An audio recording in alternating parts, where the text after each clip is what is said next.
Hi, love. How are you tonight? Thank you so much for taking the time out of your day to watch the replay of this video. If you are new to the page, a big hello to you. My name is Aubrey Daimler. I am an author and coach and energy healer who helps women with endometriosis to naturally manage pain, increase energy, and find peace with endo. So today I wanted to answer another question that a fellow endo sister had brought up, wanting to know how to take the leap and get off of so-called modern medicine when the past results haven't gone so well. So I can speak to this from personal experience, having been, so I got on the pill when I was 17, issues with my period at the time. So I was having super painful periods and ended up getting on the pill and stayed on the pill for 10 years. So I was on it for a long time. Now the pill did help me with the pain that I was having with my periods, so that's why I continued to stay on it, but it did come with other side effects along the way. So for me, I started having digestive type issues, I was having mental type issues, I'm struggling with mood swings and depression and a lot of stuff that I didn't necessarily put hand in hand with being on birth control pills for so long. Hey Alicia, thanks for watching. So I didn't put that connection together. So I ended up staying on the pill for a decade of my life. Late in my 20s when I decided that I was going to get off of it. So my prescription had run out, and I decided I was just going to, I'm sorry, my internet connection is not doing well at the moment. How am I doing, Alicia? I'm doing good. How are you doing tonight? So when I was in this transition, I remember getting off of the pill.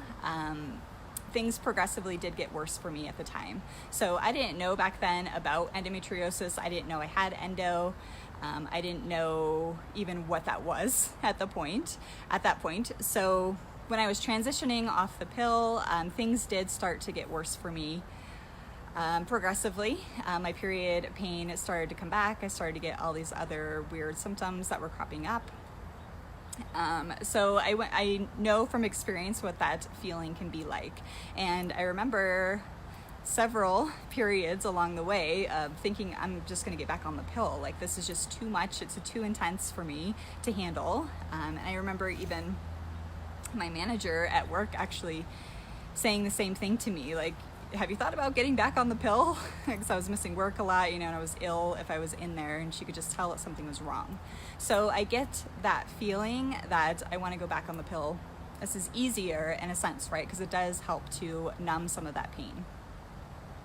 But let's say you do want to make the switch, like you want to get off of it, you want to transition fully, and maybe you've been through that process, you experience all that pain and decided to go back and get back on whatever type of treatment. And if you are watching me live, say hi. Sorry, my internet connection's a little sketchy out here today. Let me know where you're watching from.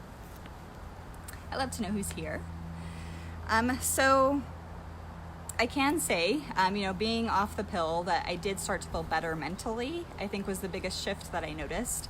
And even though I had these thoughts like, I want to get back on the pill, I made the decision like, no, I'm not going to do that, because I started to feel better mentally, and I didn't realize just how much the pill was impacting me in that way until I got off of it, until I started to feel more like a normal human.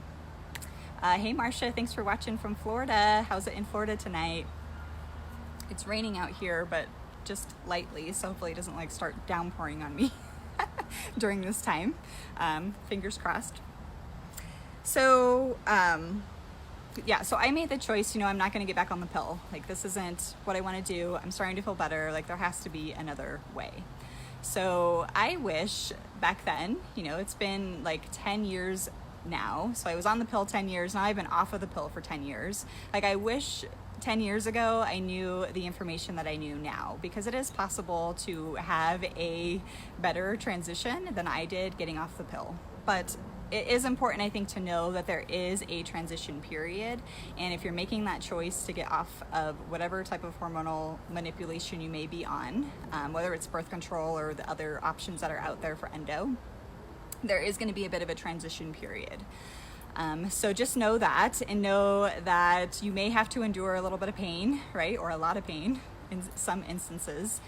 But it is possible to get better if you can get past that initial detox phase. So there is that phase where like your hormones are starting to wake up again, things are starting to work again, and you may start to feel some of the impacts of that. Nice and cool in Florida. Awesome. Hey, Essence, thanks for watching from Georgia. Thanks for being here tonight. Okay, so I'm going to share a little bit tonight of what's helped me, what I've helped my clients with, and what I wish I knew 10 years ago as I was transitioning off of the pill, going back to more of this holistic and natural lifestyle. So that's just the first thing, is just know that there's a transition period. Know that it is going to take some time to get your body back in balance, but it is totally possible. And by following some of these tips, you're going to get there faster. So the first thing that I would say is you want to focus on stimulating ovulation, right? So ovulation is an important part of your menstrual cycle. It's actually a part that makes for a healthy menstrual cycle. And when you're on some of these options, some of these hormonal type options like birth control pills, those are working to stop ovulation from happening. So it's messing with your pituitary gland and that connection to your ovaries, and it's stopping the ovulation process. So as you're transitioning off of these options, you want to help to stimulate that process to start it up again, in a sense. So there are different vitamins and minerals that you can add in that help that process. So you definitely want to make sure you're supplementing with zinc is a big one. So I take a liquid ionic zinc. Vitamin C is another one. So I take a liquid liposomal vitamin C. And then you also want to take, make sure you're getting B vitamins, especially B6 is super important for ovulation. So what happens when you're on birth control pills is they actually strip your body of these vitamins and minerals that you need in order to ovulate. So to help stimulate that process and to get it going again, it helps to add those things in. So again, liquid ionic zinc, vitamin C, and make sure you're getting your B vitamins like B6. Magnesium is also helpful as well. So you want to make sure you're doing what you can, again, to get that ovulation happening. What happens when you don't ovulate, which it may take your body some time to start ovulating again as you're transitioning off these options, is that in the beginning parts of your menstrual cycle, right after your period, there's that, this is when estrogen comes into play, estradiol, which is what gets the lining of the uterus thicker. And as you get closer to ovulation, that's when the peak is with estrogen. And then in the second half of your cycle after ovulation, that's when progesterone comes in, which is more of that calming type hormone. And a lot of us with endometriosis are going to be lower and have issues with the progesterone side of things, right? So in general, endometriosis is going to be an estrogen dominant condition. There's an imbalance there between estrogen and progesterone, whether it's too much estrogen or you don't have enough progesterone. So what can happen then if you're not ovulating, then that progesterone doesn't kick in the second half of your cycle. And then we've got estradiol, which is that growth promoting type estrogen that keeps going. So there's no stop to the growth process in a sense, because we need that progesterone to balance things out in that second half of the cycle. So if you're not ovulating, that estradiol keeps going and keeps promoting growth, which is no good for endo, right? And you may have what looks like a period, you may have what's called breakthrough bleeding. So you may either have a really light period or you may be having a really heavy type period. Those are both signs that you may not be ovulating. So there are ways to track if you are ovulating. If you want to invest in the tests out there, there's those.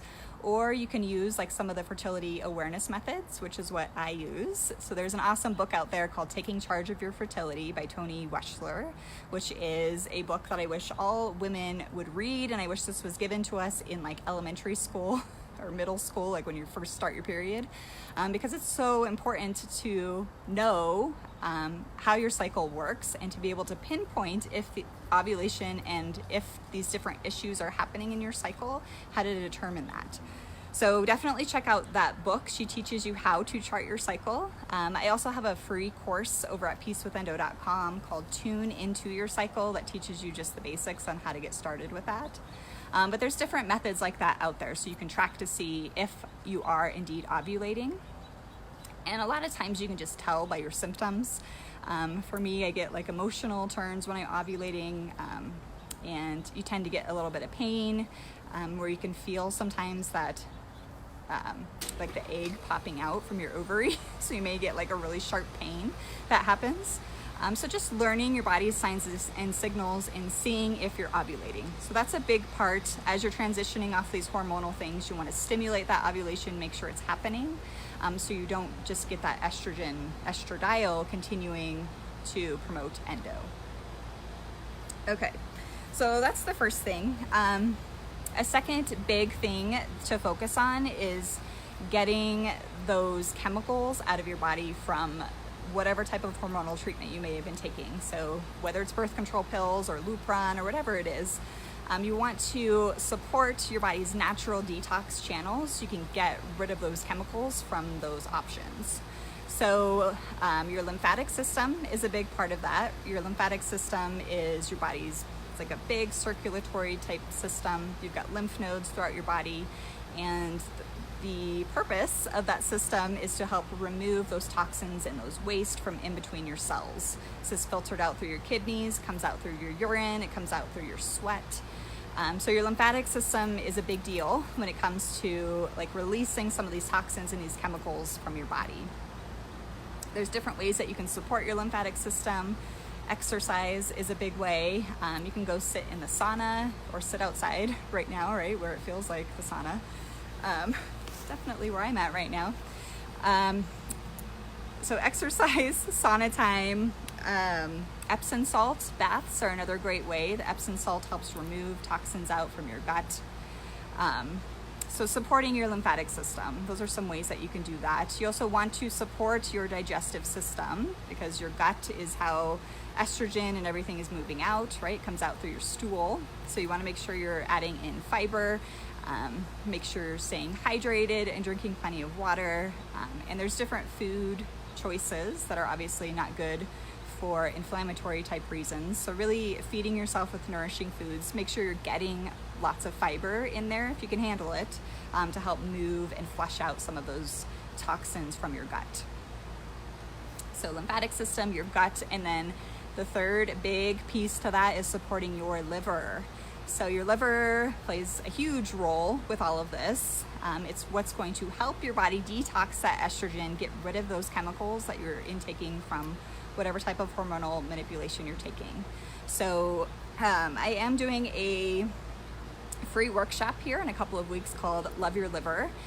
So you can sign up for that by clicking on the banner at the top of the page. If you click on my name and just click on the Learn More, you can register for that. It's a free online workshop that'll give you some tips on how you can support your liver. But those are the three main things. You want to support your liver, you want to support your gut, and your lymphatic system to help move out some of those chemicals and those toxins from the pill or whatever type of treatment you're taking. That's a big piece that I missed along the way. And this is the ticket really to feeling better, even if you're not on so-called modern medicine at the moment, or not transitioning off of it. Even if you're on this holistic journey, like if you focus on those three areas, on your gut, your lymphatic system, your liver, that's going to help you feel better overall for the long term. So those are really my main tips. And just remember that it takes time. It takes time to rebalance things out, but by focusing on stimulating ovulation, focusing on helping to move and detox your body, those are two big things that can help you to feel better and transition off of these choices. So just know that you may have to endure some pain. It may be a little harder than it is with these options that just numb things. I know it was for me. It took me a long time to rebalance things out, and it took a lot of trial and error. But just know that it's totally possible, and if you stick with it, and if you can get past that initial detox stage where it may be kind of hard, things do get better. So Just to review again, stimulating ovulation, you can do this through supplements, so make sure you're adding in zinc, vitamin C, your B vitamins, specifically B6, magnesium also helps as well. And then supporting your lymphatic system, so sauna time, exercise, doing the Epsom salt baths and clearing out toxins that way. Supporting your gut, so making sure you're eating lots of fiber, lots of fruits and veggies if you can handle them, and adding in just whole nourishing foods. And then supporting your liver, which I am sharing more in the workshop that's coming up here in a couple of weeks called Love Your Liver. I'll drop a link to that in the comments, or you can head on over to the main page and click on the Learn More button and register there. So I hope that this was helpful for you tonight. If you are in this process of transitioning, just hang in there and know that it does get better. And thank you so much for watching tonight. I'm sending you all so much love. Mwah! And if you did find this video helpful, please feel free to share with your friends. All right, we'll chat soon. Bye for now.